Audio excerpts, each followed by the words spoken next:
What up, what up? Welcome back, ladies and gentlemen. Welcome back to another edition of the Boxing Voice Radio. I am your host, Nestor Gibbs, joined alongside Ringwalk Danny, and we're here to discuss the WBO ordering the title fight between Josh Taylor and Teofimo Lopez. The fight's already in talks, Danny. It's all wondering, are we actually going to get it? Yeah, look, man, Team Taylor seems to believe so, at least the members that I've spoken to recently, good friends of mine. You know, they're just waiting for me to get out there at this point. They're talking about the bars we're going to go to. You know, they're looking to give me a kilt to wear to wow. You know, to the fight. You know, win in Scotland. Yo, I'd totally be excited for it. I think it's a great matchup. I think it's a fight that, honestly, both guys need. You know, the former disputed champ, Josh Taylor, did not really impress in his last fight. He's been very inactive since becoming undisputed. He is no longer undisputed, currently only holds that WBO 140-pound belt. But I think people forget or have seemed to have forgotten who Josh Taylor is. And, you know, obviously the same can be said for Teofimo Lopez. You know, Teofimo Lopez has not really impressed in his two fights since his lone loss to George Kambosos. And I think he's looking to prove a statement. He's going into enemy territory, you know, if the fight gets made. And, you know, he's going to come in with a chip on his shoulder and a lot to prove as well. No real reason why this fight doesn't get made, as both boxers are with Top Rank. And the facts are that the WBO did send a letter issued to Top Rank, which both fighters are obviously promoted by, and it outlined the terms for what is now regarded as a mandatory defense. So Teo will be making a mandatory, or rather, Josh Taylor will be making a mandatory versus Teo, and I quote, "Please be advised that in the wake of the recent postponement of Josh Taylor, Jack Catterall, WBO voluntary title defense, the WBO World Champion Committee is hereby ordering the commencement of negotiations for the mandatory title defense obligation in the junior welterweight division between Josh Taylor and Teofimo Lopez Jr. The WBO Champion Committee Chairman Luis Batista Salas stated to promoter Bob Arum via official letter, a copy of which obviously Boxing Scene has attained and printed out here in their article. The camps have 10 days upon the issuance of that notice, Danny, which puts them at a deadline of February 24th, where they have to come to terms or go to purse bid, which, again, I don't see a purse bid situation when it's the same promoter, you know, unless Teo is going to have an outside entity once again promote against his promoter and Bob Arum like he did when Triller stepped in. Well, that is only if the fight does go to purse bid. So being in-house, if the fight can be made prior to purse bid, they would eliminate any outside, you know, possible purse bid winners. You know, that being said, I think that the fight would be targeted for Scotland, you know, in Josh Taylor's hometown, in his backyard, from what I'm being told. And look, man, we even talked about a castle being discussed as a possible location to hold the fight. So I think it'd be huge. So what was interesting to me was that the WBO chose to order this fight off the back of asking for medical proof of Taylor's injury in the voluntary defense of Catterall. They had a 5-day deadline, you know, and even though, you know, they're not clear as to whether or not the proof was shown, but the fight was ordered within that time anyway. So do we know if he was able to provide proof? And it's now becoming consistent of the WBO to question their own champions. They did it to Charlo. They did it to Harrison, right? Was it Harrison? Who am I? I know Castaño questioned Charlo as well, but they did it to Charlo and someone else. But here they are asking for proof from Taylor. It's quite interesting. Yeah, couldn't tell you off the top of my head, but look, man, hopefully it's a fight that does get made. I would not mind seeing it. Like I said, I've been in contact with members from the camp, and they're excited. You know, they're telling me, you know, Josh is in the gym, so definitely let's see what unveils itself. What, they got 8 days? Probably less, but I mean, yeah, the deadline is the 24th.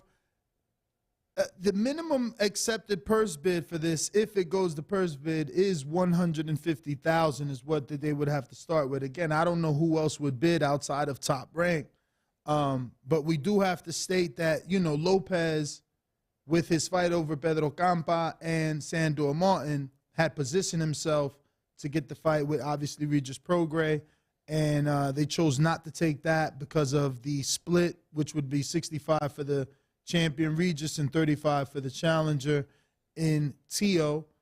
And they instead went the WBO route, and they're still currently ranked highly enough to, you know, be in conversation with another champion. Yeah, I mean, he's number one. Yeah, it's crazy. The position that it's like Andy Ruiz, Liam Paro previously held. Yeah, you know, if it does, I don't think it goes to purse bid. You know, I think they'll come to an agreement. Personally, you know, I believe they were already in communication and in talks prior to the WBO ordering the fight.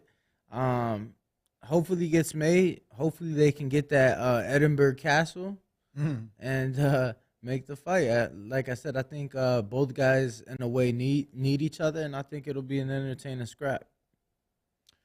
Yeah, man. Definitely a tough fight. Would you say? I mean, you have to, right? You have to say that Taylor is a tougher fight than Regis because Taylor beat Regis? Or does styles make fights in that? I do believe styles make fights, and not only that, but you know, boxing is a sport. It's kind of like, what have you shown me lately, or what have you done for me lately? You know, Regis impressed in his last performance. We haven't seen Josh in a while, but you know, he's impressed in his big fights. You know, the Ramirez fight with the 2 knockdowns, obviously the Regis fight. So it's not going to be an easy fight for either guy, and the buildup is going to be amazing. Like, I can picture it now. That buildup is going to be phenomenal. I can't wait. If, you know, hopefully they do make it happen. Do we have quotes from, not on hand, but I mean, like, have you read headlines that Teo would be okay going across the pond? Because, you know, we seem to keep talking about this fight over there. How sure are we that, you know, he's willing? Yeah, no, look, my source told me that they'd be willing, and obviously it's bigger there. It would be a pay-per-view over there. So, you know, I think finances played a part, or lack thereof. You know, in a potential Regis fight, obviously harder to make, you know, there, but Josh is in-house. I think that they'll come to an agreement. You know, and once again, I do think from what I've been told, that the Lopez camp is more than open of going out there. That's going to be interesting, man. Giving up home court advantage, you know, giving up that New York City area. I mean, he's a world champion, former world champion, and looking to become a 2-division world champion. And yeah, I mean, but we also hear that the money's over here, especially ticket sales. You know, you can charge more here. Well, I'm telling you, for this fight, the money's over there. So yeah, no, I hear you. So we're gonna do a poll: who wins and how, obviously, and see what you guys think and how you think they're gonna get it done. Because this is not an easy fight. This is not an easy fight. So we got Josh Taylor versus Teofimo Lopez. Who wins and how? Josh Taylor by KO, Josh Taylor by decision, Teofimo Lopez by KO, or Teofimo Lopez by decision. So come on over and vote right here at youtube.com/TheBoxingVoice. Don't forget to hit that thumbs up button, as it's going to help with the visibility of the show. It's going to put this episode in the eyes of other boxing fans. We are scheduled to have Hall of Fame Inductee. matchmaker. Yes, sir. Mr. Brad Goodman. He's here. Oh, he's in studio. Oh yeah, already. yeah, he's here. So if you're ready for that Kenichi Bear commercial, we can go to commercial and Absolutely. Let's get cut to Brad it. settled in. Yeah, let's cut to commercial, guys.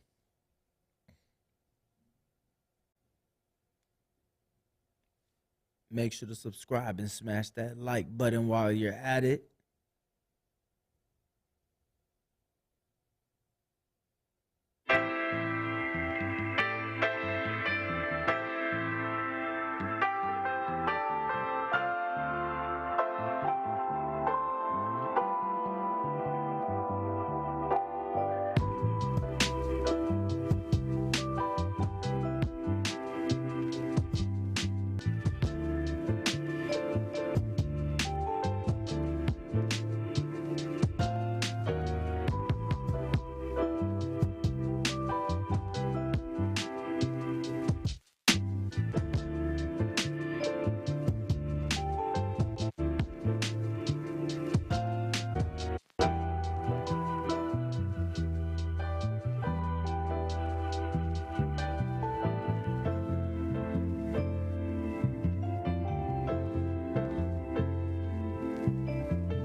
All right. Welcome back, ladies and gentlemen. We are in for a treat as we are joined with newly inducted, right? Or you get inducted this summer, right? Guys, could we get his mic, please? Oh, there we go. You said in this June. Yeah, this I'll June. be there in June. So congratulations, Brad. First and Brad foremost. Goodman joining us in studio. This is one of the matchmakers over at Top Rank. Any other job titles you may have? Nope. Okay. Not that I know of. I'm just top rank. Just known, but you are known within the industry, you know, you and obviously Bruce as the best matchmakers in boxing. Have you heard that before? I've heard it. you know, but, you know, we're humble about it, and we just let people, you know, say it, and we just do our job. That's what we're supposed to do. We had a little bit of difficulty explaining, you know, he's like, any guest today? Our producer says, any guest today? And I'm like, yeah, we got Brad Goodman. And he's like, oh, so who's that? And he's like, is he a fighter or something? I'm like, no, he's a matchmaker. And he's like, okay, so what's a matchmaker do? And I was like, that's a good question. I guess the job is to make sure the A side wins, but you also have to entertain the audience. Or how would you describe and develop the fighter right? at the same time? How would you describe your job title? Well, it depends. Matchmakers have a lot of categories. You could be a matchmaker working for a small club show where you can put on any kind of fight and just think like a fan and say, hey, Brad, I want to. could you just bring the mic a bit closer to you? Thank you. Good? Yep. Better? Yes, sir. Way better. Think like a fan and say, hey, I want to make this fight and not protect the guy. And I did that at the beginning. I did from like 2000 to 2006 at the Orleans Hotel. I put on barn burner fights where I didn't really care who won the fights. And I actually, that's where I built up Ishe Smith, Jesse Feliciano. I don't know if are you familiar with Feliciano? Not Jesse. Not Jesse, Jesse. but Ishe Smith, you know, he became a world Definitely champion. Ishe. I did Ishe Smith and Alfonso Gomez. Okay. Then they fought on the Contender. But I did their first two fights at the Orleans Hotel. And that's where Ishe got his break. But then you can work for a big promotion. And then you have to protect the A side, but yet sort of make it entertaining. A lot of times you don't get lucky, and sort of like a mismatch. A lot of times at the beginning it is, you know, sort of lopsided and, you know, not that pleasing to the audience and stuff like that. But then once they get to an 8-round level and stuff, then you can match them, you know, according to where their ability is. And it becomes more pleasing, and then you can just, you know, evaluate where their skill level is. And luckily, you know, we have certain guys, you know, where we know where they stand right off the bat. Now, Brad, you know, you took it back to 2000 to the Orleans, obviously before being with Top Rank. But I want to take a full-time matchmaker with Top Rank. But I want to take it back to '83. I want to take it back to New York City when the story is you were 15 years old and you became like pretty much an assistant, like an errand boy in a sense for guys over at the Top Rank office. I want to hear that story because obviously, you know, if you started as an intern at 15 to get into the Hall of Fame, that's a hell of a fucking run. Well, it all started like this. Anything that my cousin did, I followed. Whether it was basketball, baseball, whatever it was, I just followed. He got into boxing. I never wanted to fight or anything, but I just followed it. Started looking at boxing magazines and started watching fights on TV. And my first fight, I watched, I want to say it was like in 70. I can't. 77. Well, 77. My father took me to Shavers in Ali. That was the first fight you attended. Okay. I fell in love with Shavers. Shavers and Mike McCallum, they're my two favorite fighters. I love those guys, man. But that was my first fight.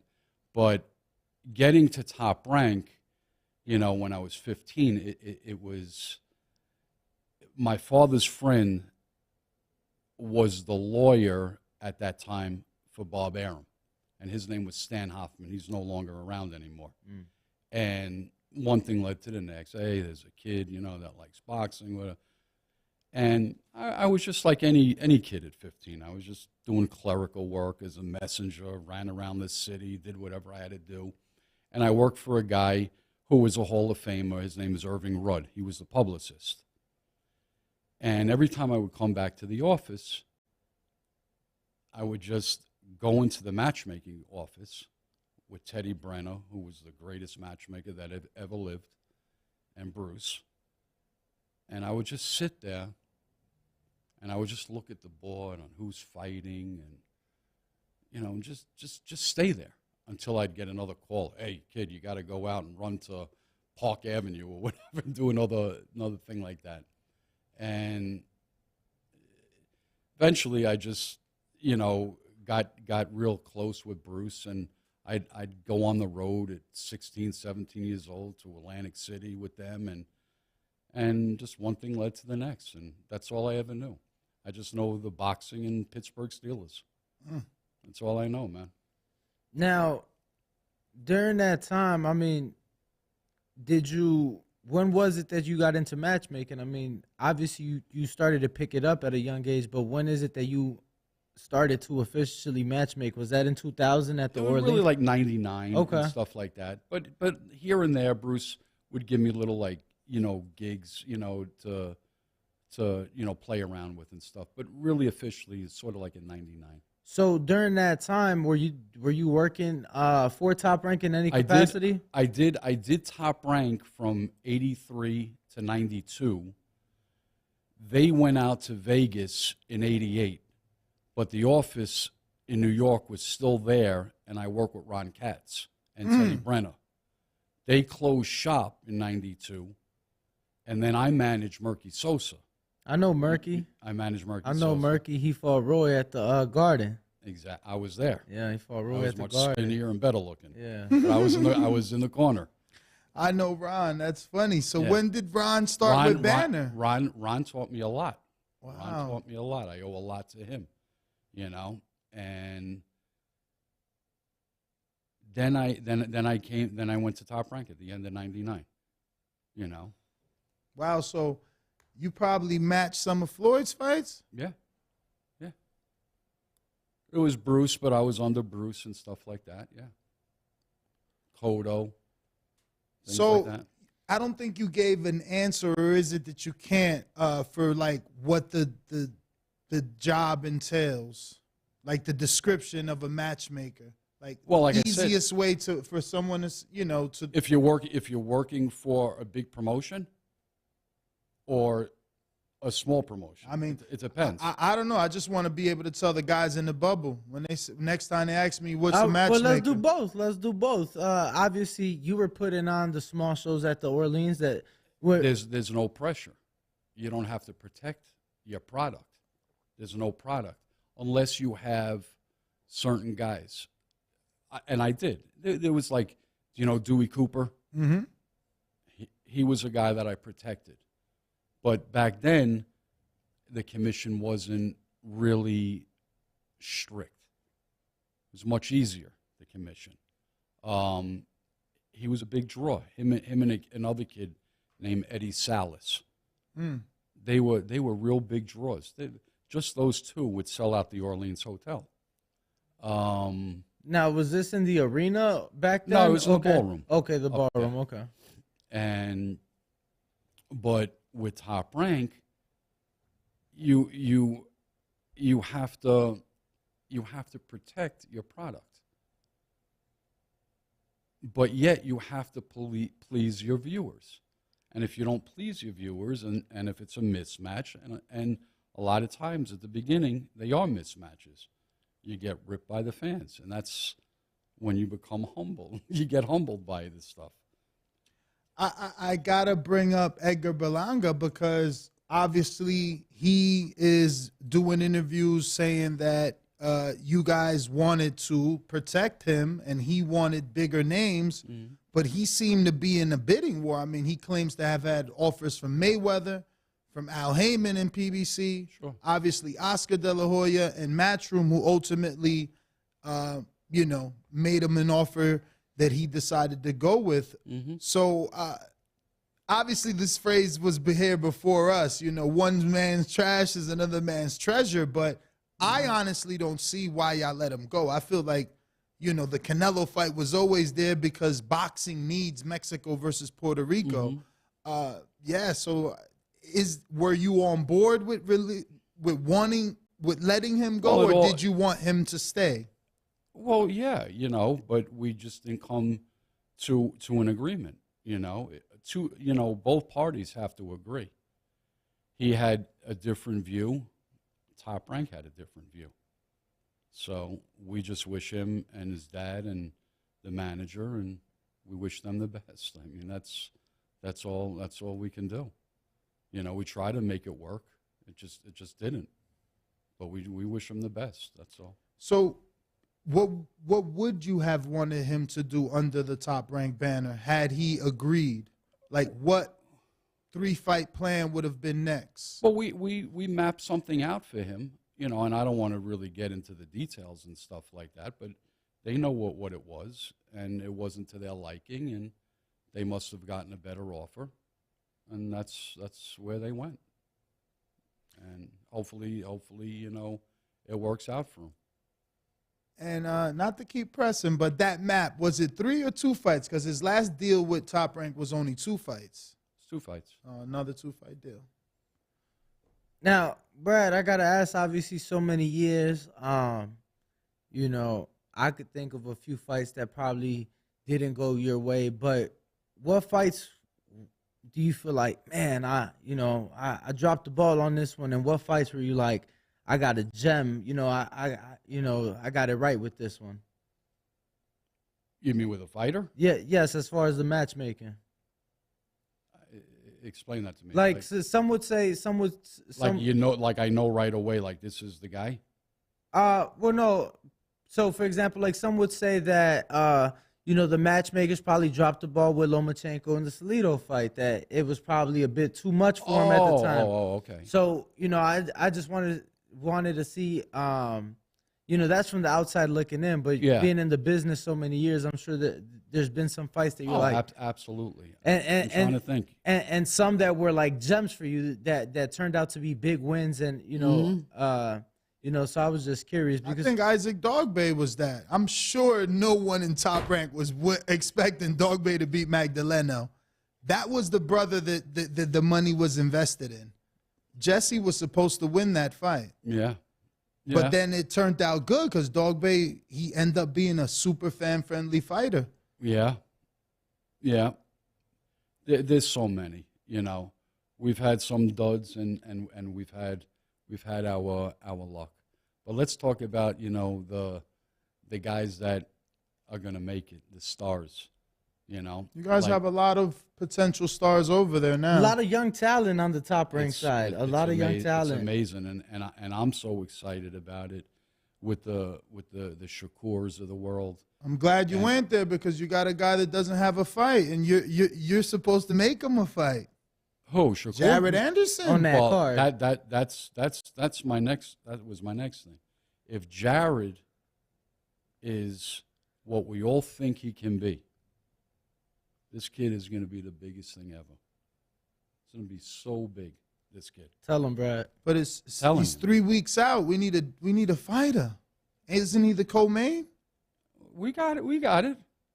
It just doesn't come. We just aren't putting it out yet. In 3 weeks, we got to promote the next heavyweight champ of America. Who says it's 3 3 weeks? weeks, bro. What are you talking about? I mean, that's isn't a month. it April 8th? Oh, yeah, you're right. A month and a half. All right. Come on, Nestor. Top Rank is better than that. Come on. But I mean, the kids, you know, it's amazing. I mean, the Shakurs, the Jareds, the Xanders. You know, we got this kid Abdullah Mason. Abdullah Mason's a bad boy. I mean, it's unbelievable. Yeah. The talent that we got.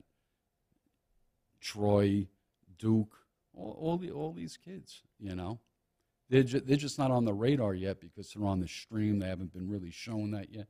But once they're on our radar. No, definitely on our radar. They're definitely on our radar. We follow all of those guys very closely. Mm-hmm. Yeah. I gotta ask. So having And I can't forget Keyshawn. Oh, Keyshawn Davis, absolutely. Yeah, I mean, I want to go there. He was pushing for the Jeremiah Nakatilia fight, and instead you went to go. Who was on board with to go, and who was on board with Nakatilia? Well, it will come out. You'll see who Nakatila is fighting next. I'm assuming it's gonna be my good friend and Dominican brethren, newly signed Jermaine Ortiz, right? What? No. Man. It's going to come out. Tell me it was at least offered to Nakatilia, because if not, I mean, that would be the second time he.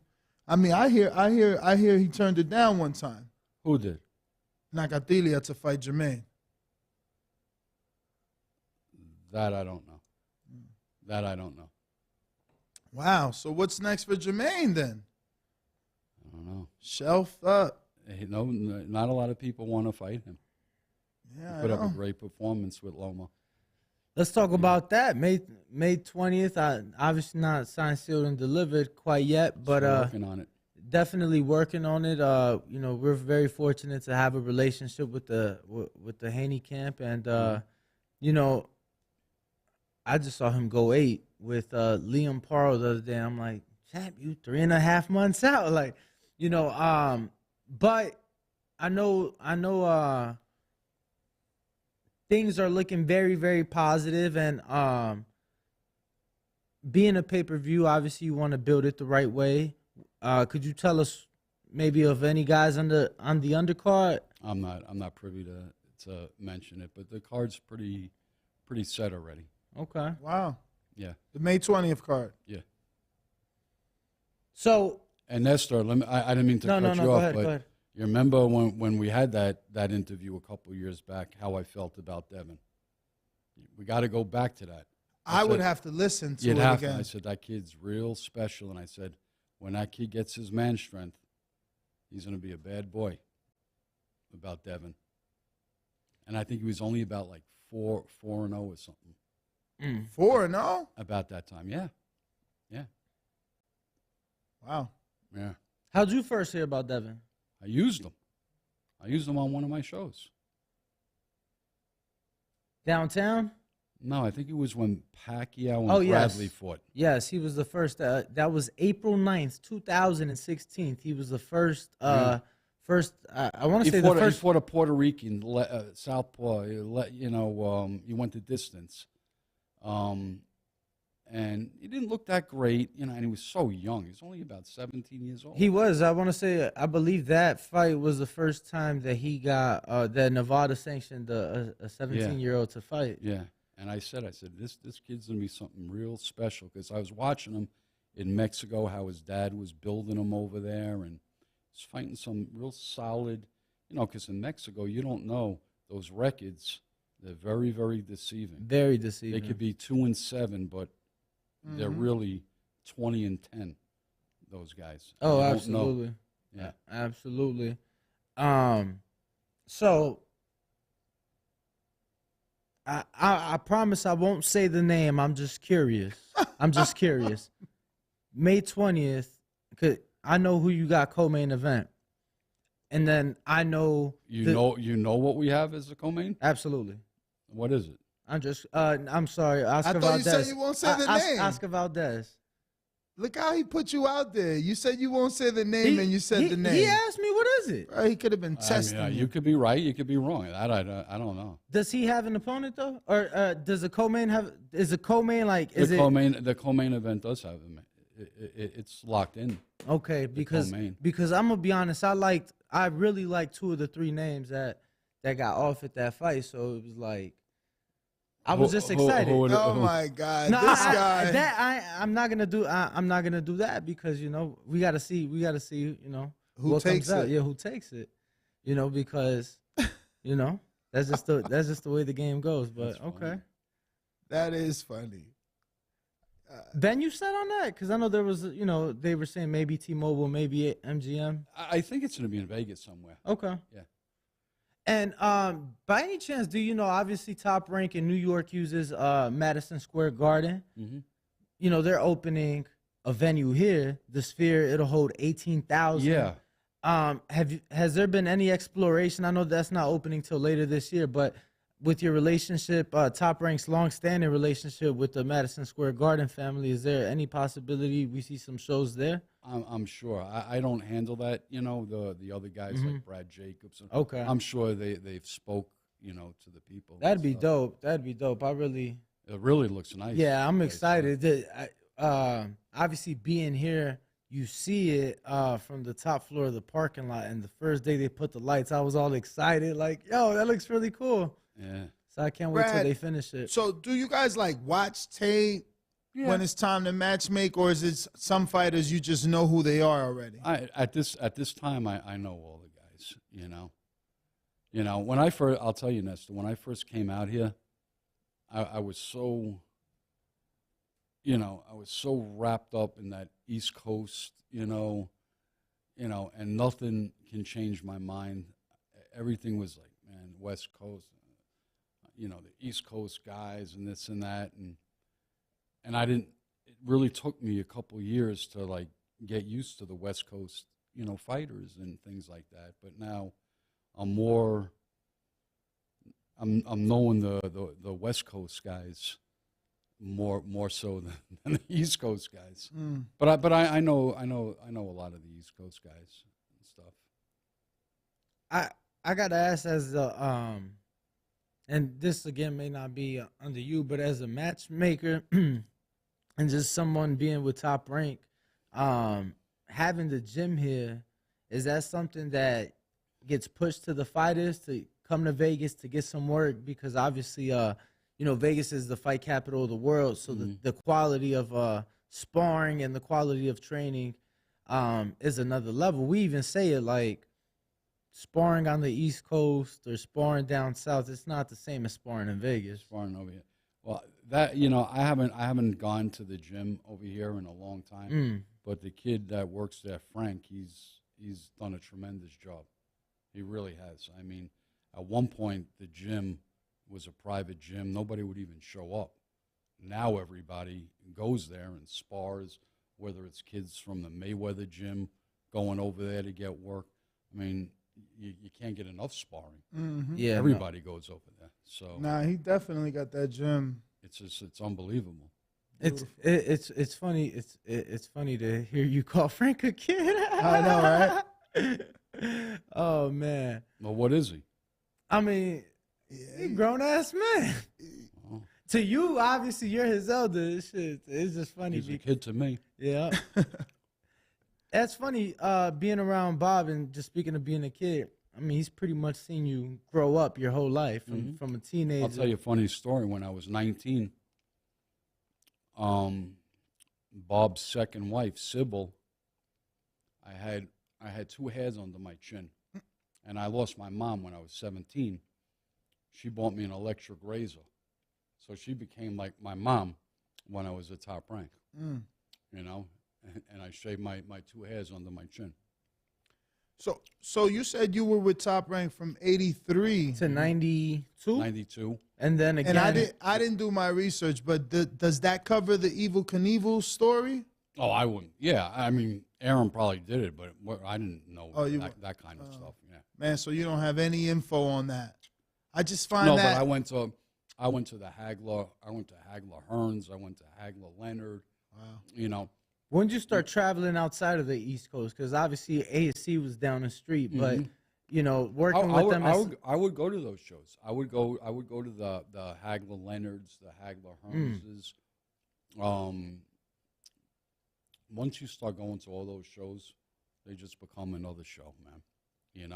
I get more of a thrill going to like a Thompson boxing show, and watching two guys just go nuts on each other than go to a big show.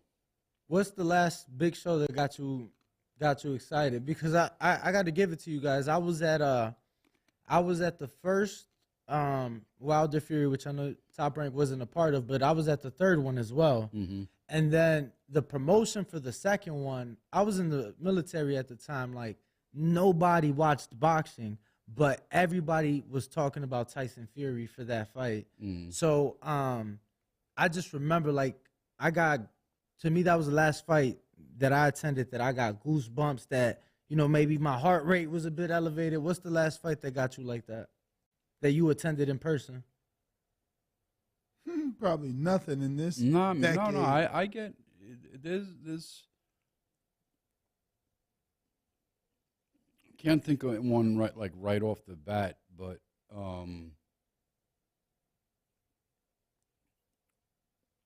can't think of one off the bat, you know. But there was, you know, especially when I was younger, you know. I remember like when Hagler and Hearns, when they fought, you know, I was young, and I liked both guys so much, man, and I didn't want either one to lose, man. My hands were shaking, you know, your nerves and stuff and your emotions get in the way. But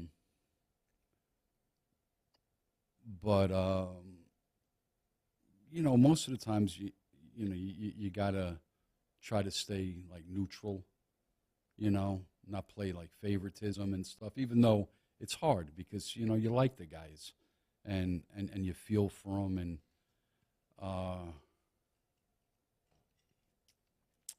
I just can't think of anything right off the top of my head, though. How many years would you say you have in the sport? Well, whatever, you got to count it. There's 40, right? You started in 83. We in 83. 2023. 40. This will be 40 years. Actually, I believe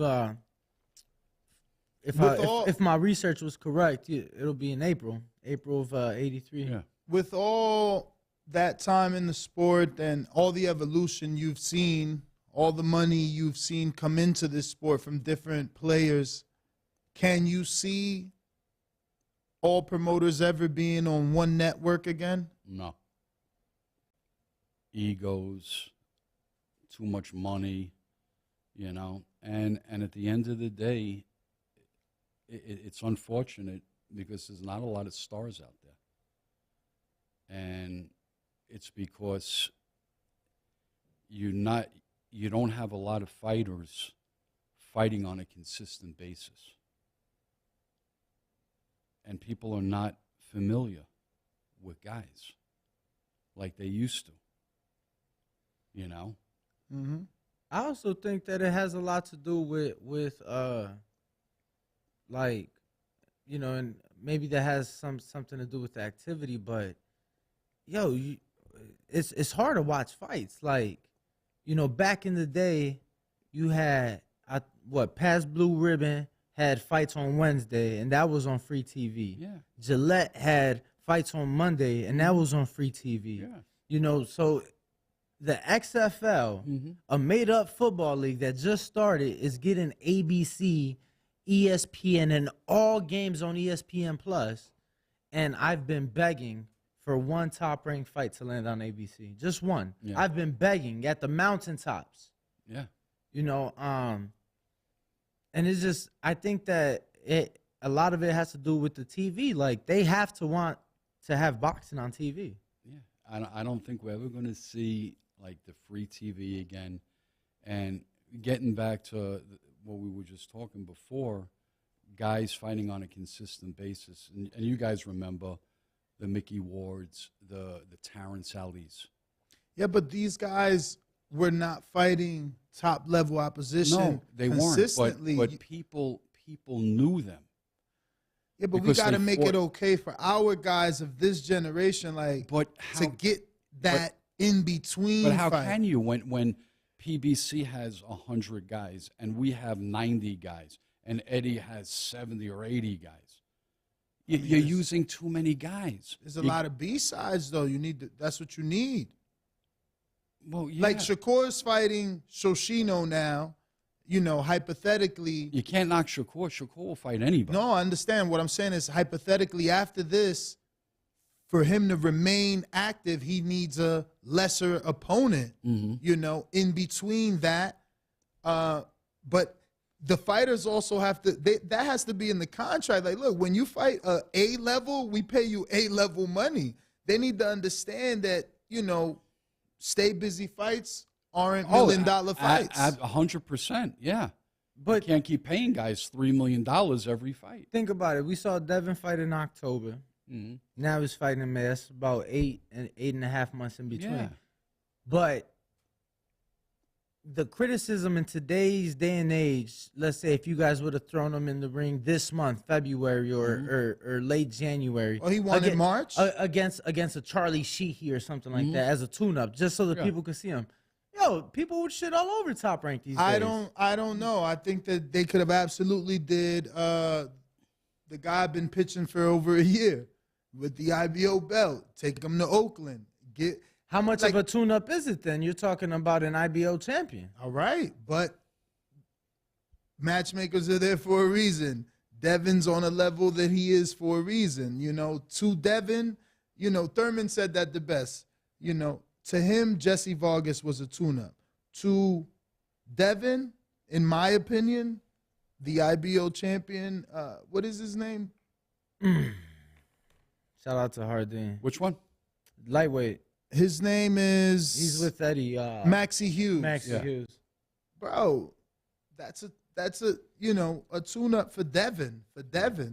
And, you know, you take him to Oakland. Like, I don't understand why boxing doesn't let a fighter grow in his area. Like, what? Tell me what was wrong with Crawford and why couldn't he just stay in Nebraska? Seems to be selling it out. Yeah, he was doing great business there. So why wouldn't you just keep letting him be there? I mean, obviously you're a matchmaker. I don't know if that is part of the job as well. Not really. I don't know the ins and outs of the financial stuff, you know. But you know, he's a great fighter and stuff like that. But you know, that just didn't work out. You know, he wanted, you know, certain things. We couldn't give it to him. So he had to move. He moved. How much do you take the location of the fight into consideration with matchmaking? I'm sure for certain fights, some more than others, it has to play a huge factor, right? Yeah, absolutely. I mean, you know, some of it's a gamble, and we're going to take a gamble. We believe in Jared, and we're going to take it on the road to Toledo. And we think it's going to do tremendous. Yeah, this year? Yeah. I mean, Robert Easter did very well in Toledo. Yeah. And we think, like I said, we think Jared's going to be something tremendous, something special. And if he makes it over there, you know, it's going to be big, man. You know, we'll put all those kids over there from Ohio on there, you know, Tiger and Abdullah and all that. It's going to be big, man. Yeah, no. Fortunately, Jared's another of your fighters that I have a great relationship with. So I've been saying it from the beginning. I think, especially after the camps with Fury, you know, I was blessed to be privy to maybe 60, 70 rounds of that sparring. Like, you know, I think the sky's the limit for Jared, especially the heavyweight division. When I think of when boxing was on top of the world, it's the heavyweights. Yeah. When you have a heavyweight knocking people out, and Jared's entertaining not just because of the ring, but his ring walks his antics and everything, man. This guy can. I'm telling you, man. I'm so excited. This guy can be something, man. You know, he really can. If he can make it, man. And it's still an if. We don't know. But if he can, he's going to be something special, man. This guy can be huge, man. I want to ask, obviously, his last fight on paper, you know, the biggest name on his resume. Walk us through that matchmaking process. Like, how do you know, okay, my guy that's only 12-0 is ready for Jerry Forrest? Well, there were a lot of other guys that turned it down. And kudos to Forrest. He took the fight. But it's only going to get tougher from here. Not a lot of guys want to fight Jared. This guy that's on April 8th, and I'm not going to mention, there were other guys that turned it down. This guy took it. So you have a relationship with Jared. He may mention some. I don't know. Yeah, I wanted to ask because we covered the WBC convention. We were in Acapulco in November, and you know we saw Shakur and Pitbull get ordered. I instantly text Shakur, he was excited, and then we saw it was just like a trickle effect. Like one guy didn't want it, the next guy didn't want it, the next guy didn't. Nobody wants to fight Shakur, and I'm going to tell you how special Shakur is. Right after the Olympics, I was in the top-ranked gym, and he wanted to spar with Donaire. Donaire was getting ready. I think it was for Magdaleno. His little young Shakur he wanted to spar with Magdalena. He wants to test himself with everybody. I'm the one that brought him out to spar with Loma. I was there. It was unbelievable. And Shakur only had about like 4 fights. He did tremendous. I saw it with my own eyes, man. You know?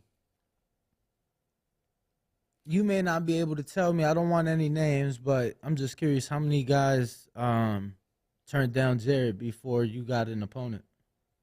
For this one? Yes, for April 8th. I want to say about 2. Okay. Yeah, but they were all competent guys, you know, because that's the level that Jared's on now. You know, we're going to move him,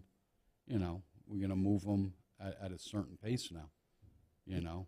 Now, obviously, you're just the matchmaker, but just because of how highly you think of Jared, I'm curious. You know, people like, oh, he got touched up in that first round against Jared. And I'm like, he did. Mm-hmm. But go back and watch it. He got touched up in the southpaw stance. What are your thoughts on him? You know, obviously being an orthodox fighter, switching out. I mean, he is, I tell people he's not the typical heavyweight these days. The typical heavyweight these days is a crossover athlete. He was born and bred into this sport.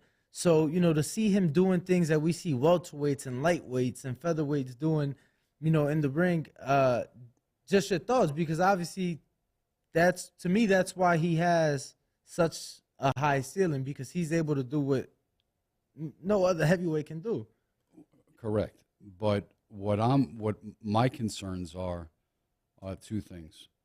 The chin, hopefully he has that. He did get hit by Forrest, but it was a smaller guy. I don't want to see him get hit with a Herkovic or the Chinese kid Zhang. He stops Phillip in the first half of the fight. You believe that? Yeah. I hope you're right. Like, you know, Phillip, yeah. Another guy, because he trains in Houston with Ronnie. So, yeah. So, you know, yeah, he ain't got no tank. And I want to see how he is the second half of a fight. We've never seen that. I want to see how his endurance is. So this opponent should give him rounds? I believe he does. Did you think Jerry I believe he does. And one of the opponents, and I can mention one of the opponents, he just wasn't available at this time, was Jonathan Rice. Oh, yeah, we know. You know, not a pleasing guy, but you figure he would have went rounds. He would have held, he would have grabbed, which is fine. But at least he would have taken him 6, 7 rounds or whatever. Let's see how Jared, you know, reacts, you know, if he gets tired or whatever. But that's what I think we all want to see. We want to see how he is, his endurance, you know, in the second half of a fight. We know how he is the first half and how explosive he is. We want to see if it carries through the second half. Did you think Jerry would take him more than what he did? Because I feel like I didn't think he'd get him out that quick, but I felt like he could stop him because he was a smaller guy. Jared's an explosive guy early. Oh yeah. From a matchmaker standpoint, do you like the Jared Anderson Jarrell Miller fight? You do. I love it. And there's somebody in the office that thought of that fight. So now, there's a small possibility you guys still work with him? No. Well, they turned, one of the guys turned it down. They didn't like it. You can't trust Jarrell because of all the problems that he's had in the past. And, you know, you don't know if it's going to happen again. Things like that can't be written into the contract? Like, you offer him the fight, and in that contract, it's like, you have to do VADA, you have to test X amount of times. That's a good point. Or is that just too much risk? Because he still can test positive. Maybe. I don't know. But I think it's a great thing. the real big babies stand up or something. Yes, I've been saying that for a few years. I Yeah. love that fight. This guy's just, he's messed. I mean, but he's fighting Lucas Brown, so I don't know if that's going to make sense to you guys. Yeah. I mean, that's like this weekend though, or Yeah. like that's like soon. No, Yeah. I know. Yeah. It's so- March 18th. Okay. Yeah. I'm like That actually would be a real big fight, like on Heisman night in New York. in New York. Oh yeah. Now, Which we've seen Jared, I believe, the last 2 years, Yeah. if I'm not Yeah, mistaken. and you on figure he'll go again. what, like, what's, I guess, the probability of the Toledo fight being a level of opposition or a named, because it's more about name. It's more about name. It's Right. more of a showcase. Exactly. So, All his fans to come out and see and support, you know. but the B side doesn't matter? I think it's the event more. I think. You So- know. I gotta ask because although I love and obviously Top Rank believes that Jared can sell, and I believe he does sell in Toledo, but it's like you got the Huntington that does 8, and then you don't really have like could we see a Jared at the Toledo University football stadium? That's the publicity guys that do that stuff. Very possible, you know. Because It would be big, you know. I think Jared will do real well over there, I but agree. that's just me saying something, not confidently. The publicity department would know more about that. I mean, all the pieces are there, though. You've already said it. You guys got a ton of guys in and around that area that once you put them on, Mm-hmm. you know, it just makes sense. Mm-hmm.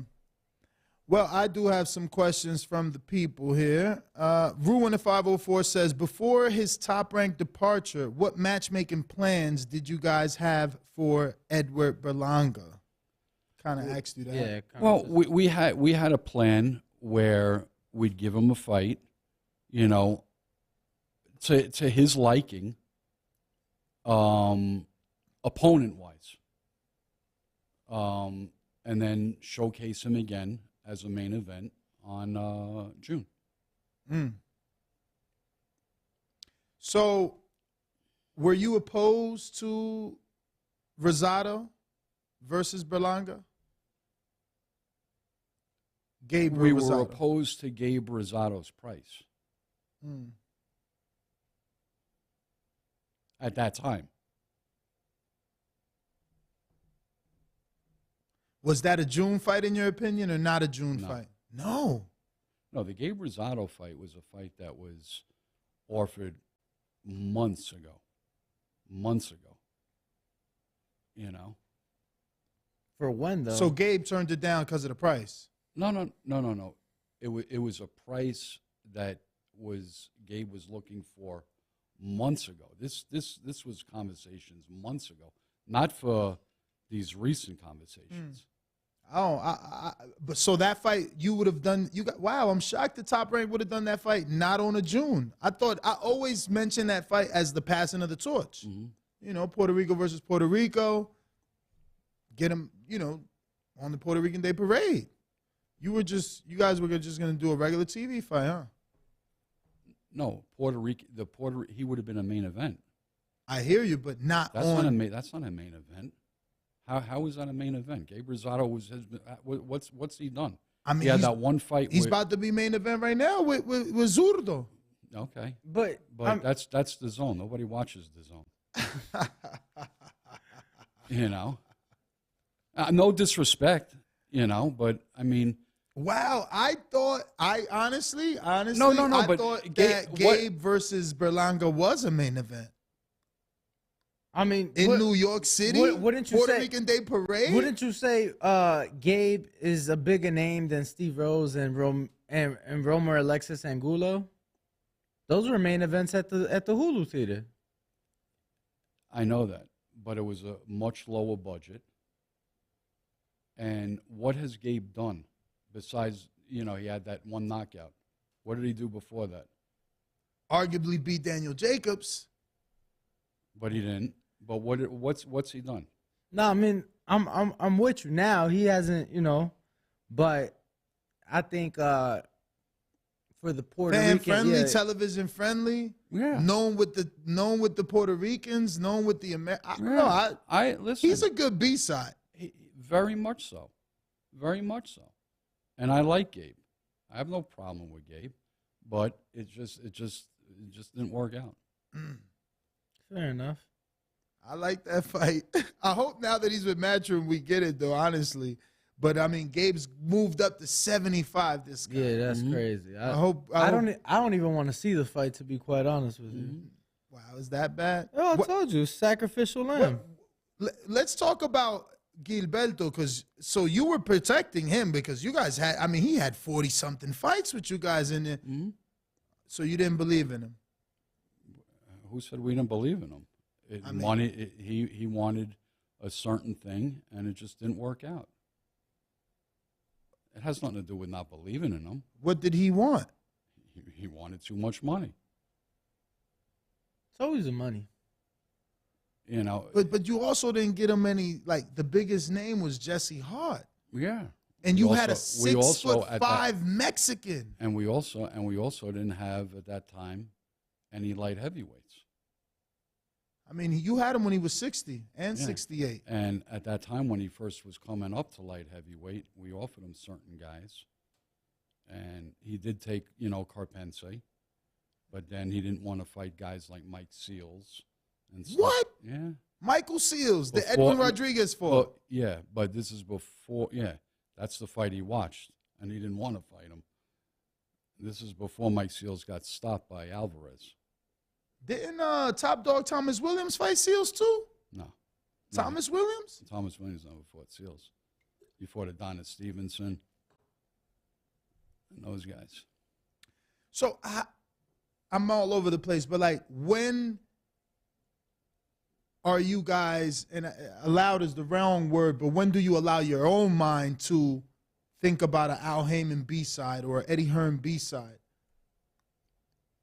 We've worked with Eddie plenty of times. No, I know that, but obviously you want to deal with your pool before you go outside the box, right? Sure. Or does matchmaking, is that the first role? No.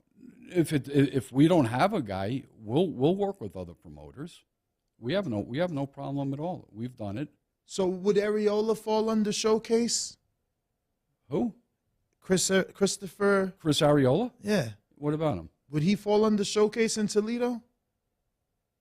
Does he even fight anymore? I mean, shit, Andy took him out of retirement for a pay-per-view. Bro, but that was like 2 years ago. Bro, and that was his first fight in 3 years. I'm just saying he's known to the American public. Yeah, but how many Mexicans are in Toledo? I turned Chris Areola pro in Laughlin, and I paid him $400. Oh, wow. Wow. When Gary Shaw first started. I mean, what is he? He's got to be like 39 or under. He's not that old, bro. Yeah. And I mean, isn't that the green print, African American, a nice known Mexican American? He's 41 years old. Okay. It's not that bad. How many Mexicans are in Toledo again? Like, no? None. I mean, I don't think so. You got the Hall of Famer here, What do I know? We haven't even thought about anybody yet. But Danny seems to think it can't be a Mexican, so what are you expecting? I just wouldn't think in Toledo. I mean, I feel I guess you're right. Broner in Cincinnati fought Emmanuel Taylor, but Shakakov was Russian. That's who Easter fought over there. Yeah, it doesn't matter. It's all about the showcasing the A side. They're going to come out and support that guy. I think you answered this from James Valdez in San Antonio. What's the greatest match you attended, and what was so special about this event?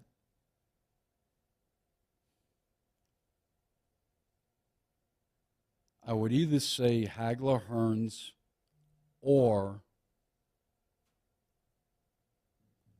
I hate to say it because nobody was there and it was a great fight, man. Castillo and Corrales, the first fight. I'll never forget. I was talking to Leonard Ellerby on the phone during the fight because he wasn't there, and I was going back. I said, oh, shit. Corrales is down. Castillo's down. I kept going back and forth, and there was only about like 2,000 people in the arena. Nobody was there. And it was such a great fight.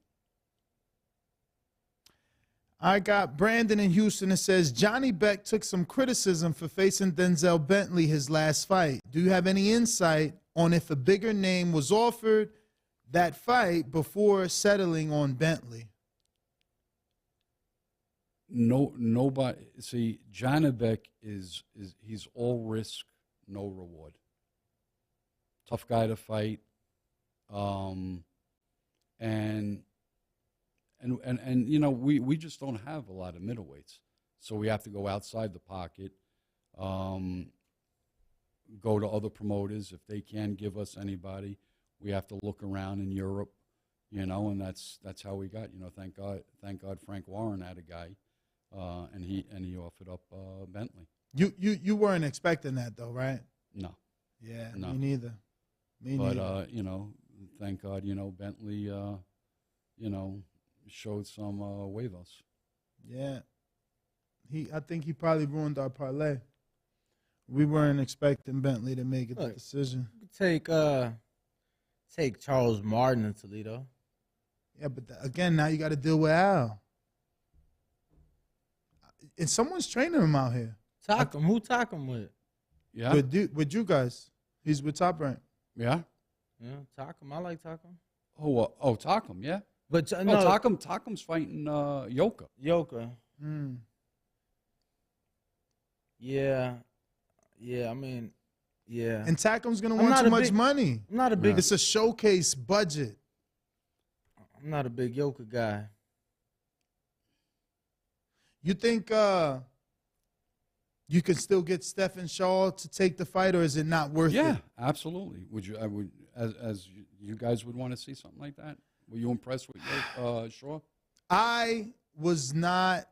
I was expecting so much more. I watched that guy since 0-0. Like, I watched him maybe 6 camps with Wilder. I can't believe that fucking Ajagba had him gunshot. I was not expecting that. Wilder never had him gunshot in sparring. I thought he was going to let his hands go more. And then it seemed at first like he got that, but then he went after the fight and posted like, oh, I thought I won the fight. It's like, bro, no. I wanted you to win the fight, but you didn't. You had to let your hands go a little bit more. You can't just avoid punches. I mean. And Ajagba he did better. He did better. I mean, I think that'd be a good showcase.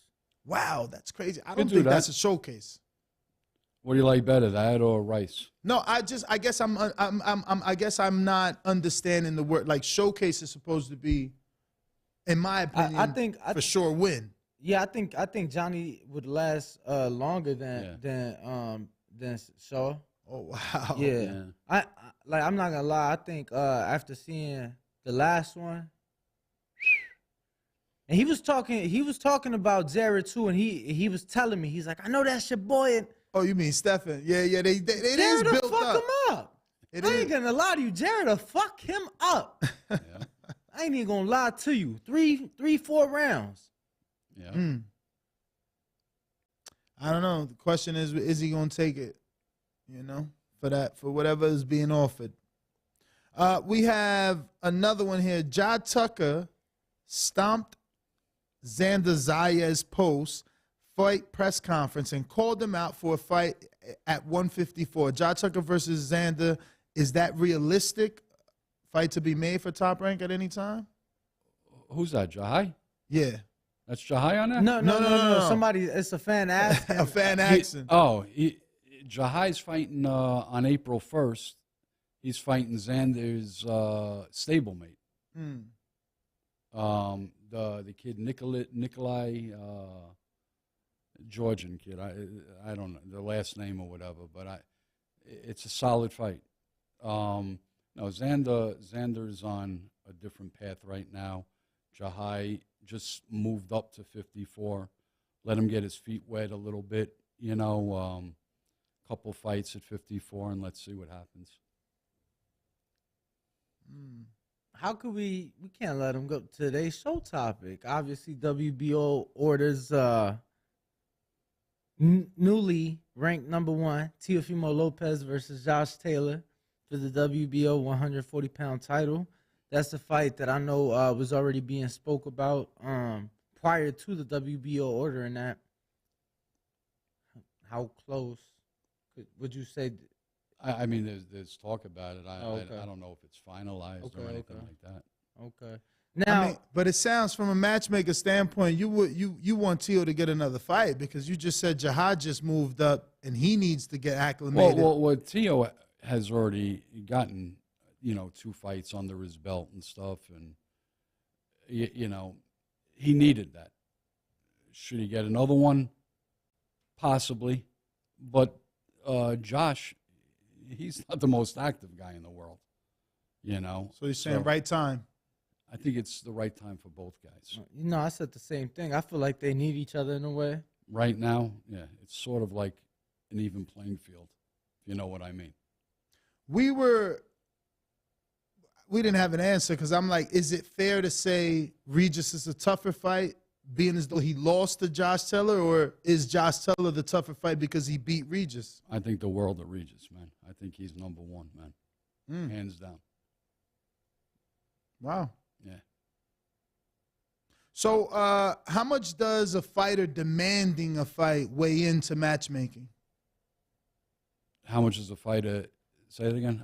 If I'm a fighter and I'm demanding a specific fight, how much does that weigh into the matchmaking process? At certain points, it helps, especially if there's a lot of bad blood going on and both guys are sort of say popular, marketable, and then sometimes it doesn't work. Like for instance. It didn't work, unfortunately, for Barboza when he was calling out Teofimo all this time. Mm-hmm. It never panned out. But Albert Bell, another guy, we had him all this time. Another kid took every fight. Man, and guys, and I don't want to mention the guys that we still have to this day. They turned Albert Bell down. Champions. How's that work though? Why do you cut ties with the guy that can't get the fight and keep the guy that's not taking the fight? Because nobody wanted to fight him. It wasn't fair to Albert anymore. And now you see he's in the same situation. He was trying to go to DeBello's, trying to go to Hearn. He's trying to get fights. Nobody wants to fight the kid. Who wants to fight a 6'1", 130-pounder? It's a hard guy to fight, man. Nah, and let me tell you, another guy that we know well, Ladatet, like he was a plus 800 against Andy. You know how much I came up in that fight? Man, Albert Bell, I hope he gets a shot. I know he's in those rankings. I forced that fight on them, him and Vic Green. They didn't want that fight. I forced it on them. It came out on top. Of course. It came out on top. Why'd you force it on them? Because they didn't think they were ready and stuff. They wanted another fight and stuff. I don't think he had like a 10-round fight at that time. Or if he did, it was like sort of like in that like Toledo area against weak opposition. And it was his first real big thing, And, they thanked me after the fight because it worked out and stuff. But, and he got some exposure and, he's a great kid, man. He still comes to our shows, man. Oh yeah, no, definitely. He was just out here at the training at Top Rank a few months back. Yeah. So maybe if he's available, we'll put him on the Toledo show. Walk me through that British Prescott and Terrence Crawford moment. Because the story is. You guys didn't want him to take that fight. 100%. Okay. I'll tell you like it was so vivid even in my mind. I remember that like it was yesterday. So even Bruce was not with that. We hated the fight. Wow. Cameron Duncan at that time was managing Terrence. Mm-hmm. And I called Cameron up. I said, Karen, you want this fight? Terrence was on the card. He was fighting a kid named Robert Osiobi, kid out of Uganda that Luis Tapia, local trainer over here, was training. And Prescott was in a fight. The Russian kid was in a fight. The Russian kid that beat Joan Guzman. I forget the name. Look up Joan. I'm pulling it up. Yeah, he stopped Joan Guzman in like the 10th round in Florida. That was the title fight. And he got hurt. Talking about Habib. I like Kurdiev? Yeah. Oh, the same one that Broner fought. Exactly. And called Cameron up. He goes, yeah, let me call McIntyre and, don't hear anything for 2 days. So Todd comes in and he says, do me a favor. Call Cameron again and see if they want this fight. He goes, yeah, I spoke to McIntyre. He doesn't like the fight. He doesn't think Terrence is ready for it. Okay. Who said that? Cameron says this to me. So I go back to Todd and I said to Todd, spoke to Cameron. He says they don't like the fight. Todd just looks and says, call McIntyre up. I called McIntyre up. I said, Brian, did Cameron call you about this Prescott fight? He goes, what Prescott fight? I said, for the fight coming up on Saturday, instead of fighting Osiobi, you can, move up to the semi-main event or the main event, whatever it was. He goes, no. I said, would you fight Prescott? He goes, hell yeah. I said, that's all I need to know. And that was like 7 days out, right? That was his break right there. And even though you guys... And me and Bruce, we were scared shit of it. We didn't think he was ready. And he shined, man. But I put Terrence in a fight one time against Andres Gorges, Gorges. Tall kid. He was about 6'3" from Canada. And McIntyre was scared shit of the fight. I said, Brian, relax, man. I said, Terrence is going to knock this kid dead. And he knocked him. I knocked him dead in like 2 rounds, face first, But that's where he got his break against Prescott. What other fight off the top of your head comes to mind when you're like, you didn't think your guy was going to... Hold on. Were you at the Gamboa fight in Boardwalk Hall where Terrence was the undercard? Mm-hmm. You were there. I went to every Terrence fight. I was there when he fought Burns. So... Terrence is my guy, man. I love Terrence. Am I envisioning things? Did he not get dropped in that fight? No. Are you sure? He had braids in that fight. Yeah. I swear I remember him. And I'm like, yo, it's never been on BoxRec. I went to that fight. Terrence got rattled one time here.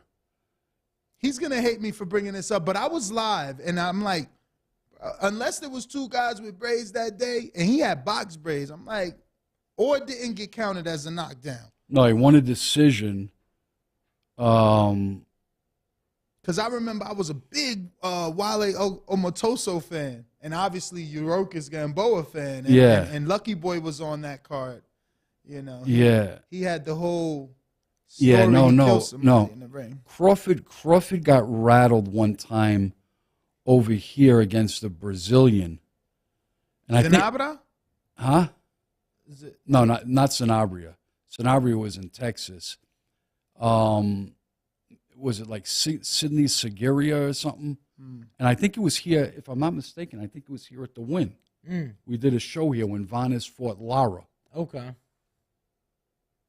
Let me pull it up. That was like the only time, and then like that BS thing with Kavalicius.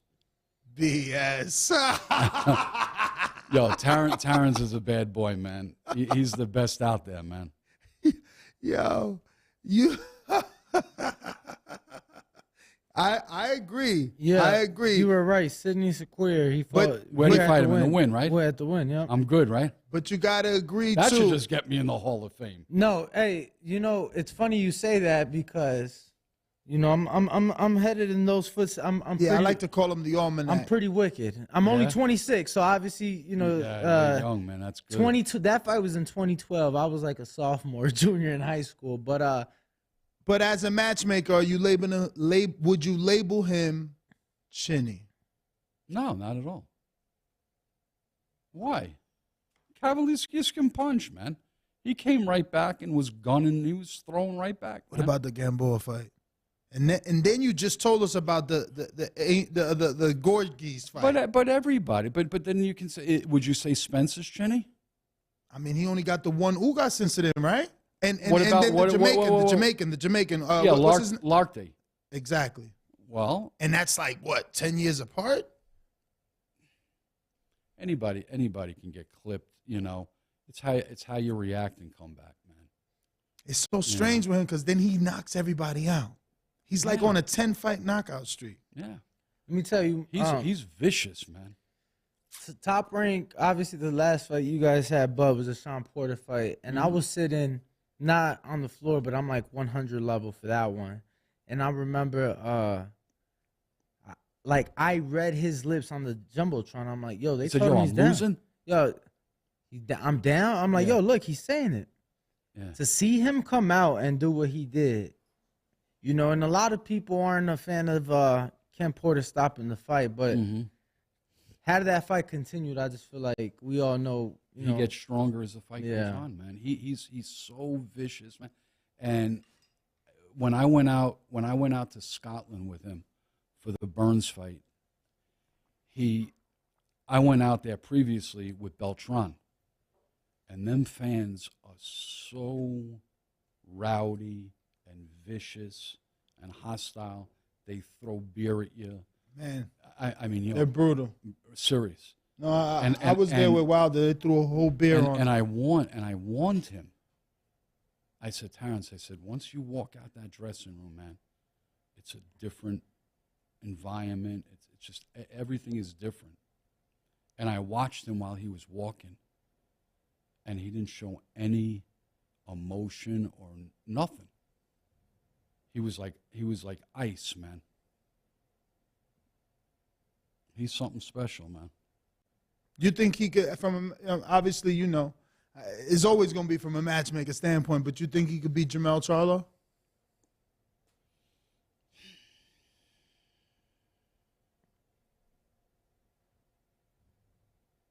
I wouldn't count him out. I mean, he spars bigger guys. Jamel is a very, very good fighter. I have a lot of respect for him. But I wouldn't count him out. He's fought the better opposition, I think. Wait, who? I think Crawford's fought the better opposition. Over Jermell? Yeah. Yeah. I mean, he was in tough fights with Castano, and I really believe, you may think I'm crazy, man. I thought Harrison was putting it on him the second fight. A lot of people do. Yeah. I thought he played with Charlo that second fight. I think Harrison's beautiful, man. You give him a chin, he's the greatest thing ever, man. So you think it's the chin? Yeah. See, I question if it's the chin or the tank. Chin. He's beautiful to watch, man. I love watching him. Yeah, I said if he could stay disciplined against Zoo, I think he's gonna. He should be able to destroy it. Now over there, I don't know. Over here, he destroys Zoo. I mean, we saw what your guy did last year 2 times. Haney, Haney went out there, so I think it can be done. But Haney's a very, very disciplined kid. He has a great team supporting him. I totally agree. Harrison, he's training the Baumgartner. Who knows, what he's really doing. But But if you really focus, man, I mean, I was more impressed with him in the second Charlo fight than I was the first Charlo fight. I thought he fought a great fight. How much of the other promotional companies are you watching, or is it kind of just based on the fighters you have? Or I watch everything. I have a great relationship with the Kubas Jr. I watch all of the PBC shows. Eddie, I've been, those Crawford fights where Eddie shows. Him and Frank Smith have treated me tremendously out there every time I've been out there. Eddie's a great promoter. Wish him nothing but the best. I wasn't trying to be disrespectful when I said who watches DAZN. I shouldn't have really said that. So I wish those guys the best. I subscribe to DAZN, and I watch all their shows. So and he's a great promoter. Again, from a matchmaker standpoint, would you make the Ryan Tank fight for Ryan? Your Golden Boys matchmaker. Or you're Ryan. For Ryan, no. Wow. You don't think he's ready then? I think there's other things they can do. And you got both guys, especially Tank, who's very, very special at this time. And Tank doesn't really need him. Let it, marinate, whatever they say, and it could even be bigger. So you weren't on board with Loma Tank, or were you? It didn't really mean anything at that time, really. I mean, they were pitching it. They were, but that's fans and stuff like that. But it never really happened, and it was just talk. There was never any negotiating or anything like that. And Tank to me is so big right now. He's a great attraction. He's proven himself.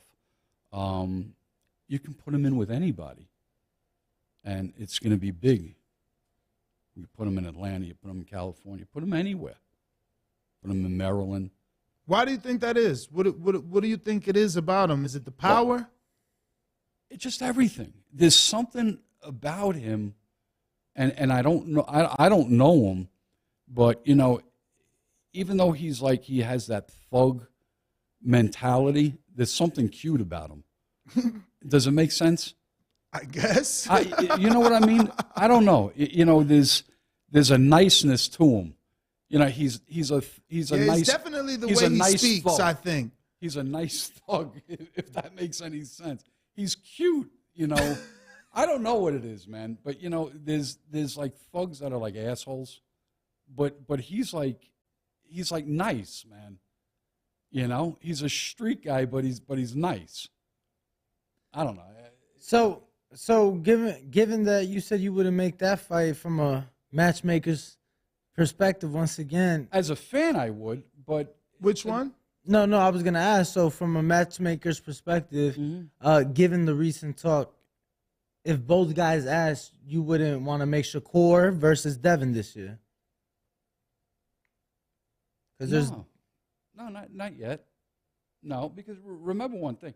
I don't know how much Devin. I think he's going to be a 40-pounder after this next fight. His dad seemed to think based off what though? Based off what? He's huge, man. He makes 30. He's been making. Don't say 35. he makes it easy. He don't make that. Easy. When somebody comes in half a pound under and they ain't got to drop draws, that's pretty easy to me. Yeah, but he doesn't use a sauna. No, I know, but that's because he's a dedicated and he's a true professional. But if you said what would he be better at and where would he feel more comfortable at, 35 or 40, I guarantee he would say 40. And I won't disagree with that. And he would be very successful. But obviously, if he were to stay at 35, that fight that has been spoken on from both sides between Shakur and Devin would be there. Not, from a matchmaker's perspective, because obviously it's a business. Yeah. And, You know, I like marination, but sometimes like It may never happen because once Shakur goes to 40, he may be 47. They're Mayweather both growing. Pacquiao took a long time, and obviously it was a huge financial success, and both guys made life-changing money, a lot more than they would had it happened. What was the original? What was that? 08, 09 when Floyd put out that. I mean, in retrospect, it doesn't matter because we realize now that a super fight, you can't accept a flat fee. Yeah. You know, the other thing is like what you were saying before, when fighters can demand a fight, that's basically what happened with Ryan and Tank. You know, Ryan basically demanded it. I don't even think Tank really cared, really. It was Ryan that was demanding it, right? Speaking of demanding, let's talk about one of your fighters, the Monster, because it seems like Steph Fulton demanded on his end for that fight to happen. Is that a done deal? And why go up in weight to immediately face the unified champ? Was there any talk? And I think that's a solid fight, man. Fubu is a bad boy. I know. I think that's a real solid fight. As far as it being done, I believe it is. Okay.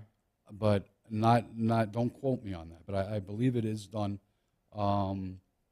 And kudos to both guys, man. You know, him stepping up and fighting the best 22-pounder out there, in my opinion, and Fulton going to Japan. I want to take you back to Gamboa, Teofimo Lopez.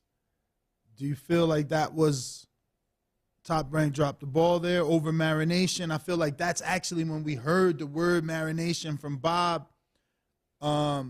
He waited a little bit too long. Do you think? Because I understand that it was Teofimo not looking good. Like, Gamboa was looking spectacular. Like, Teofimo would face Roger Matagua, Gamboa come right behind him and make him look like it was nothing. Yeah. So I can understand, you know, the Puerto Rican being the draw and maybe you guys thinking he's not ready, but then he ends up losing to fucking Salido. And Salido was a very solid guy, man. But I'm sure that wasn't the plan. No. So what do you think about that moment, that era? Well, it backfired. You know, you have your ups and you have your downs. And at that one, we had our downs. And the Rios Gamboa, why you think that didn't happen? The which one, Rios? Yeah, Brandon Rios and Gamboa. At one point, I think it was even a pay-per-view. They had press conferences, and then fucking Richard Abril crashed the press conference. Oh, yeah. Gamboa ended up getting out of his Top Rank contract. Yeah. Don't remember that? Oh, I do remember that because Alvarado fought underneath, and Alvarado fought Mauricio Herrera. Was that the first time you guys went to Denver? No. That was over here. Okay. Rios fought Abril. Alvarado fought Herrera. Yeah, but I don't remember. Yeah, and Rios looked horrible against Abril. Abril can make everybody look bad. Abril, we learned, was a tough fight, though. So, Brad, really quick, just because I personally love the fight, how much of a say or how much input did you have in making Inoue and Fulton? I had nothing to do with that. At that level, that's strictly, you know, organizations, promoters, the TV, and stuff like that. So at what level would you say? Well, us, you know, like me and Bruce, we get these guys to a certain level, and then once they hit that level, it's more like the TV. Okay. You know. So is Keyshawn on that level where TV's in control now? Yeah, well, he's at that level where he's semi-main event type material. But we still choose the opponents and stuff like that. Do you believe that he could be a success in Virginia the way you think Jared can be? We're gonna probably go that route as well. Yeah. Okay. Again, we were talking about fighters wanting fights. He seems to want to fight Floyd Schofield, but he's with Golden Boy and DAZN. I know Top Rank has done you know, the Hooker and Ramirez fight, but obviously that's a much higher level. Is that something we should not be thinking about, even though they're back and forth? Yeah, I don't think down, you know, anytime soon. You know, they're both young, and Schofield's a good little fighter. You know. So you watched that last fight? I watched Schofield. He's a good little fighter. You didn't expect did you want him to get the knockout? Did you think he wouldn't because who Ricardo was? I texted what's his name, Mike Miller, you know, who represents him and stuff. I said it was a great learning experience. That's what he needed. Wow. I love when fighters go rounds. Is that the same Mike Miller from Kirkland? Yeah. Holy shit. Yeah. I didn't even know he was still in the business. So you got the same city too. That's where Schofield is at, Austin, Texas. Yeah, Austin, Texas. And, wow. and I thought, I love when guys go rounds. You know, it makes you a better fighter. You know, a lot of times these guys, you know, walk out in the ring and, you know, they're all moping and stuff like that. You know, I should have knocked the guy. I said, for what, man? I said, rounds make you a better fighter, man. But isn't the knockouts why Deontay Wilder and Gervonta Davis are attractions? But early on in your career, it's good to get rounds, face a little bit of adversity, you know, because it builds character. Do you see a world where Jarrett takes the torch from Fury? Yeah, and really? and that's what I was saying earlier on, man. If Top Rank would make that fight. I'm not saying they make that fight. We can go on other routes. Say he fights a Dubois or somebody like that.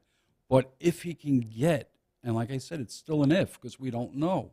We don't know about the chin. We don't know if he can go a second half, you know, of a fight. We don't know these things. We're going to know eventually. But if he can do that, we got a gem, man. I think we got something real special. Is the opponent top 10 in the sanction, top 10 in the world on box? No, but it's somebody that you know. Somebody you guys would know. And you would say, yeah, it's a good step up. I'm excited. Go ahead. I was going to jump into Arslanbek, Makhmudov. I mean, Jared seems to feel ready for him. Jared wants him. That's he said fight. He's food. In our generation, you know, it's easy. Yeah. Mm-hmm. Jared wants him. But what's the plan with him? Because, you know, you guys have signed him. I think he's had like 3 fights. That could be a fight. Who knows? That could be. No, I mean, but is he in another direction though? No. Because he's a draw in Canada, right? No, that could be one of the fights for Jared down the road. Before I wrap, I do want to ask, since you said you watch fights, did you see Peru this weekend? Which guy? Lanier, Peru, Bob Santos heavyweight. I love Bobby, man. That's my guy, man. So I saw Denier and Lanier. Okay. I saw both guys. Impressed? Not really. Yeah.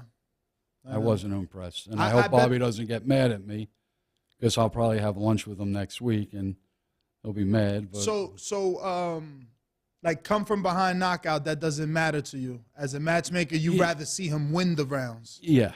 Yeah, because the other guy that was in front of him, to me, was just an ordinary guy. You know, that was just my opinion.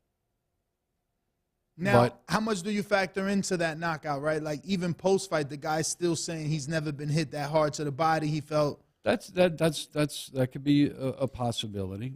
Listen, I wasn't impressed, but impress me the next time. I'll give you the benefit of the doubt. And with the brother, went 4 rounds. Yeah, Bobby was bragging about him, you know, on how good he was. I wasn't impressed with him. Yeah, I mean, I thought he would get that guy out of there too. Yeah.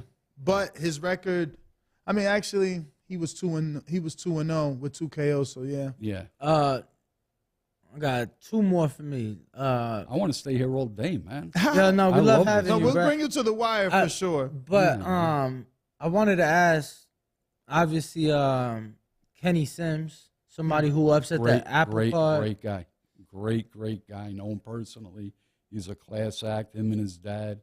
And Kay and all them guys, man, we try to get them on board. We just have so many freaking guys in our stable, and we offered guys in our stable for him, but nobody wanted to fight him. Mm. You know, good kid, man, and I wish him all the best. Unfortunate. You got yes. Okay, go ahead. D Jones on Patreon says, what inspired Mr. Goodman to be a matchmaker? You know, when we were talking earlier, anything that my cousin liked, I just followed. He liked boxing. I got into boxing. So when I was at Top Rank, I'd always end up in the matchmaking office. All I ever wanted to be was a matchmaker. I never wanted to be a promoter. All I ever thought about was, I want to match fighter A versus fighter B. And I want to see this guy versus this guy. And that was it, man. And it all started with Shavers versus Ali. I fell in love with Shavers, and then when Shavers fought Holmes the first time, no, he lost to Holmes. The second time he was training it in the Catskills, and I played hooky from school. How I got out there, I can't even remember, but I know I took a bus out there, and the cops were at my apartment in Queens, and my mother was outside when I came home because I didn't show up for school, and she smacked me and stuff like that because I went out there to watch Shavers train. I was like 11 years old. Oh, wow. I was like infatuated with Shavers, man. You know, and to this day, I still have the shirt. Ernie Shavers, the next champ, you know, and that's how it all started, man. That's crazy. 40 years later, getting inducted into the Hall of Fame. Yeah, man. Canna in Nebraska says, hello, can you elaborate on why To Go was chosen over Jeremiah Nakatilia for Keyshawn Davis? Thanks for coming on the show. He was the only one that took the fight, as far as the two previous guys that didn't. Was Nakatilia on the list? Did he get an offer? No, Nakatilia was fighting somebody else. Two other guys. Brandon says, through a Hall of Fame matchmaker's eye, you answered that. Is Ryan Garcia ready for Gervonta Davis? I'm not saying Ryan's not. I'm just saying they can go another route. You know, it doesn't have to be. Both guys can fight different guys and do it at a later time. This is a good question. From D. Jones, after the retirement of Hall of Fame promoter Bob Arum, what is the projection of Top Rank with Todd DeBuff? What can fans expect? We're still going to keep going strong. We got a great staff, man. But does he take over the ship? Is it a one man? Like it's not a no. It's a whole thing. Todd obviously is on top, but we have unbelievable executives with Brad Jacobs, who runs a ton of stuff. Carl Moretti and Jeremy the lawyer and stuff, and we got an unbelievable staff.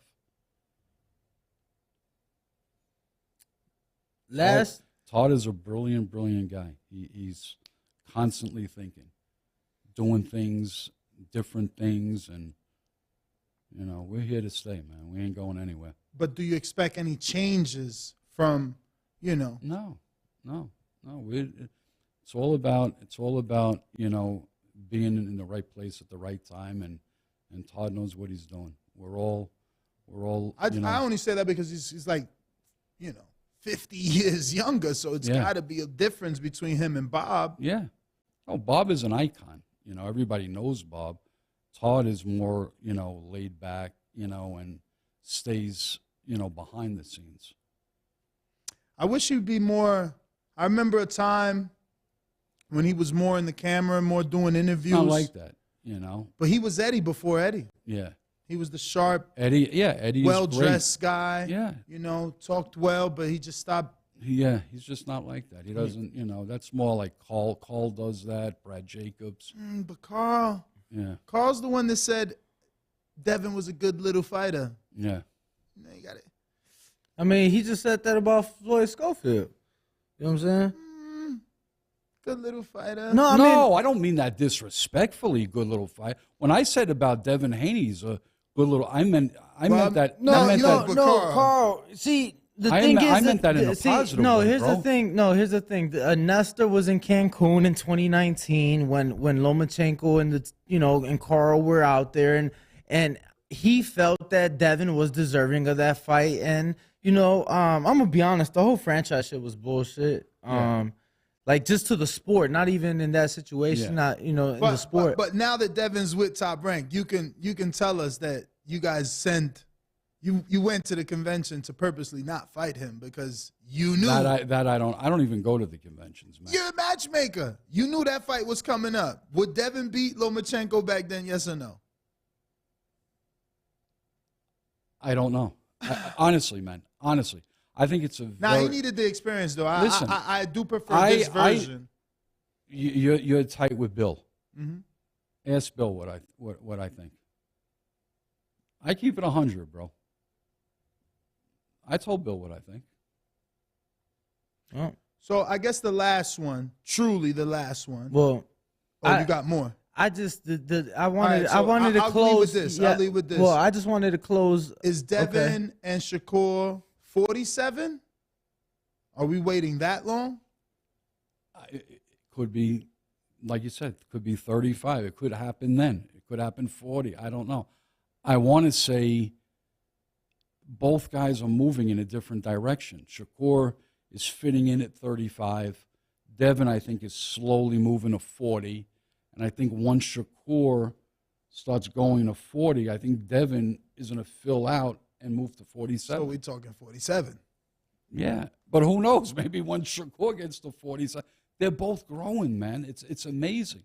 I mean, I saw such an unbelievable difference. It's the Top Rank way, though. Like, you guys clear the way. Like, for instance, who was there? Oh, it was Valdez was there. Mm-hmm. And then he moved up and allowed it for Shakur. Then Shakur moved up, allowed it for Navarrete, and so on and so forth. So it's like Valdez moved up because he didn't want the Shakur fight at 26. And, I saw such a difference in size with Loma and Haney.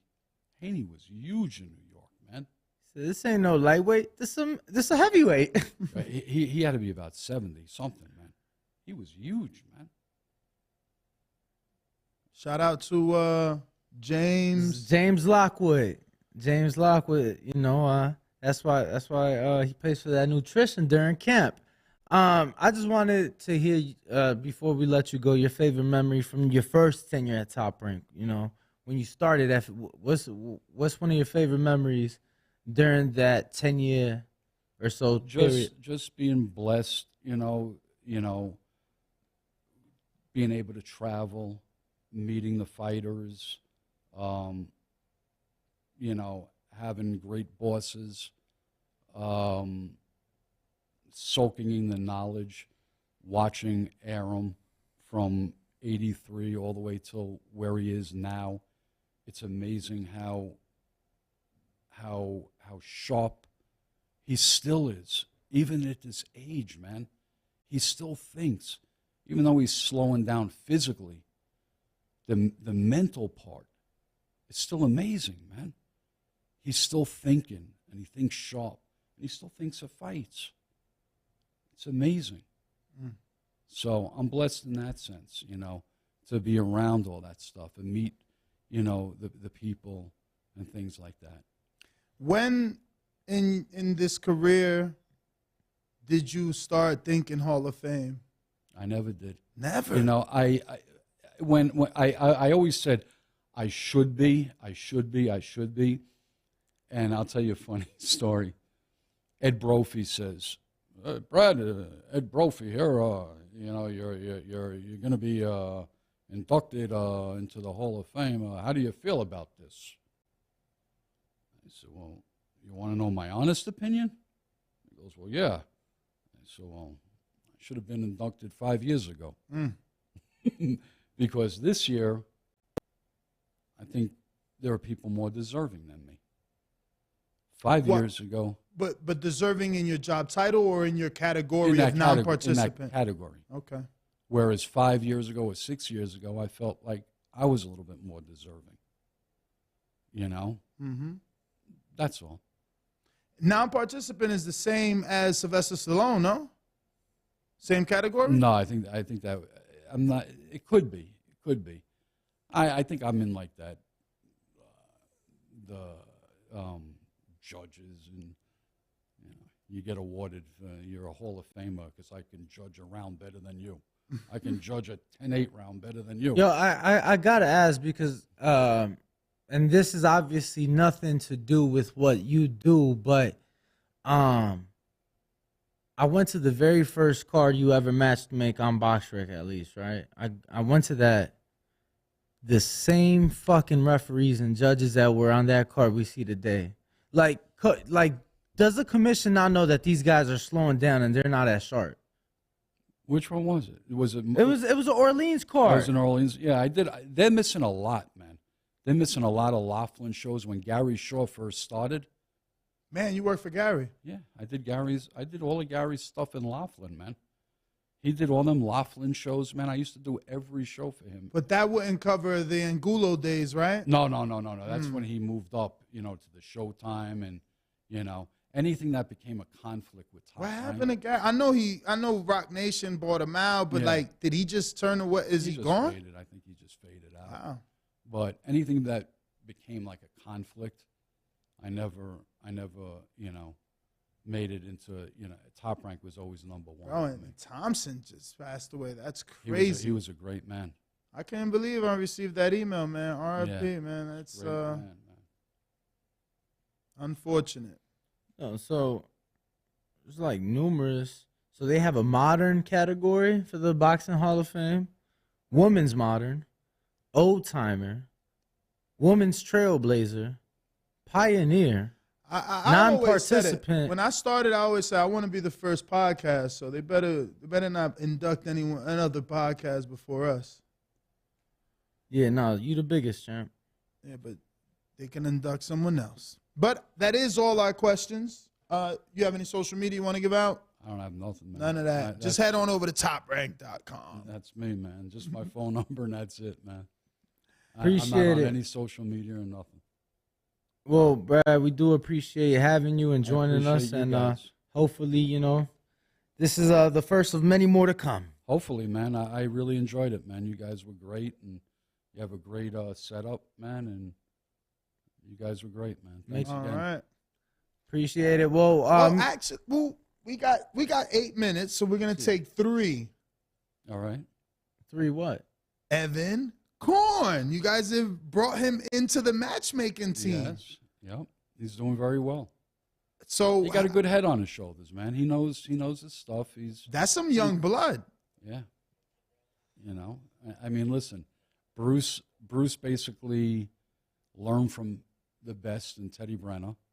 I learned from the best in Bruce. Now he's going to learn from us. It's going to take a while, but he already had a good head on his shoulders. He knows the 4 and 6 round kids and stuff like that, and he has a lot of connections to begin with. So he's going to be all right, man. When do you think we get to see his debut of like a card he match made? How long does that process Well, he's not take? going to match make the whole card. We're just, looking around, Keyshawn's brother, he's fighting on April 8th in Newark. We're looking around for opponents. He's searching, calling some people, things like that, slowly and gradually. Okay. No, I know, because I know BoxRec sometimes lists the matchmaker. I'm sure that would be something. No, he ain't getting on there yet. he got to earn that, man. That's what I mean. That's You what I gotta mean. earn Like, it, man. when do you foresee something like that? Like, how long does it take for something like that? Probably an 8-round fight once he gets to that 8-round level. All right. Well, there you go, Evan. Something to work towards, and congratulations to Evan, obviously, on that new job. But hey, let's give Evan credit though. When you mentioned Big Baby and Jared, he thought of that fight. He was the one that thought of that. Look at that. Yeah. Well, So let's give him 6 rounds. Then we'll put him on box. 6 round. Well, Brad, once again, thank you. Thank you. We'll make sure to definitely get you back on. Yep. Absolutely. But to everybody else tuned in, make sure to tune in tomorrow morning, 6 a.m. Pacific, 9 a.m. Eastern. Ringwalk, Danny, Ness, GTO, the Boxing Voice. Peace. Peace. That was great.